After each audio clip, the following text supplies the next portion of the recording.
So when it comes to goal planning for a family office, we really want to dive in and start to lead with what is the family office's philosophy first. We don't start with the assets, we don't start with the income, we start with the outcomes. And as we look at that, we really do want to understand what does great look like? What are the lifetime income needs that a family office may have? What are the sources of those income? And we also need to understand the tax treatment on those. But we also want to understand as the family gets bigger, especially as it moves from generation to generation, what is going to be equitable support versus equal support? Because, quick example in that regard, what we found there, for example, we had one gentleman who had a great business, three kids, one child who was in the arts, one child who was in the Peace Corps, and then another one who had the business acumen to run the business. If the business was split equally between all three kids, the reality was that the two children who were great folks but just did not have the business acumen to run a business, they would have a two-thirds vote, and the business could be dead within a matter of months. So there's a way of saying, and perhaps give this to the business to the individual who has the business acumen, but find other assets, whether those retirement assets, real estate, investments, life insurance, other ways to equalize the support and the estate for those family members. But we also want to make sure that there is an education and responsibility acceptance progression as well. It's not fair to hand a child who's been on the outside or a family member who's been on the outside looking in and say, "Okay, upon my passing, here you go." That is not the way you would handle the transition of a business, definitely not the way to handle the transition of a family office. So, what are the things they're going to need to know along the way?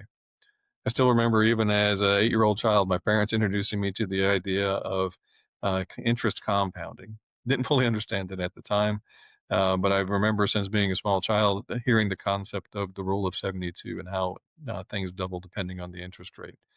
Just having that awareness and starting to inculcate that and have that become part of the DNA of who we are, those kinds of things will start to sink in and get them ready for that. And then having a progression of responsibilities in the same way you might have as a job description that has some progressive capabilities that are being added to the job description.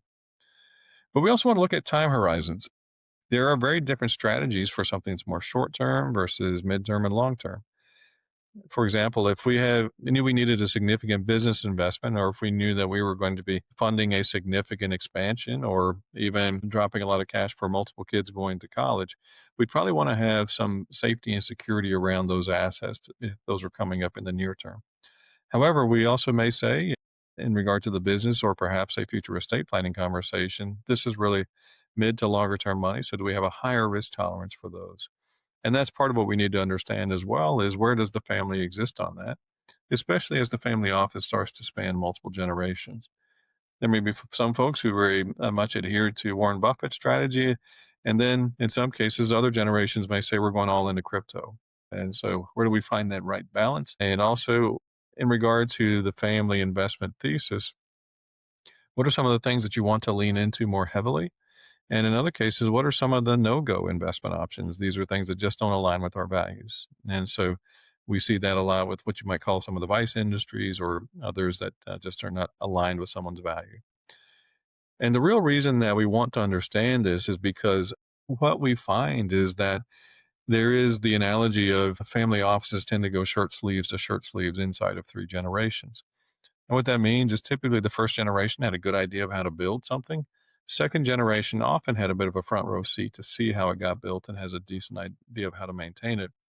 The third generation, without proper training and education, may honestly think that money falls out of the sky magically somehow. And so we see a lot of discretionary spending, a lot of ill advised investments. And that's why part of why we see that only about 25% of family offices survive to the second generation, only 10% survive to the third generation, and only about 5% survive to the fourth generation. There's a significant ramp down. And so we want to make sure that with proper planning, this can be something that can support the family for multiple generations. So when we look at that, it's really our job as we come work with family offices on their planning is to take a look at what are those goals and then how do we turn those into structure.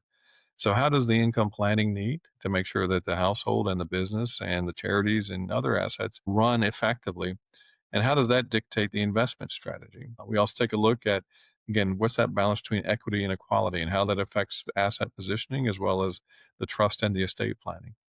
And again, how the time horizon changes that risk, because we want to make sure that families don't get stuck emotionally, either out of guilt to say, I've got to divide the business up, even if the family members aren't ready for it, or if they have fear because they just don't know what they don't know, or if it's an avoidance issue of saying, we'll get to that when we get to that. And usually that's under duress, is what we tend to see. And most of the time, when there's an avoidance strategy, it's at some point something either tragic has happened with the death or the incapacitation of someone, or there's just not enough runway to get someone ready to step into that space. And so we want to make sure that we plan for that in advance. Because legacy is all about influence, it's about clarity, it's about continuity, it's not just about the inheritance. And that's what we want to make sure is nailed down for folks.